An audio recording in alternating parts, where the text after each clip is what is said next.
ಬಳಪ ಹಿಡಿದ ಭಗವಂತ ಇರುತ್ತಾನೆ ನಮ ಸುತ್ತ ಅವತಾರ ನಾನಾ ರೂಪವೋ ಎಲ್ಲ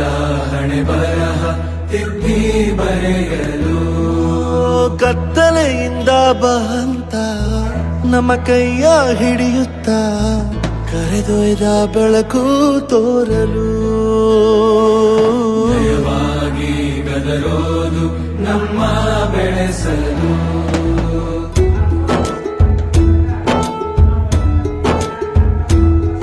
ಭಾಷೆ ಅಮೃತ ಕುಡಿಸೋ ತಾಯಾಗಿ ಭಾಷೆ ಅಮೃತ ಕುಡಿಸೋ ತಾಯಾಗಿ ಭವಿಷ್ಯ ಬರೆವಂತ ತಂದೇನೋ ಆಗಿ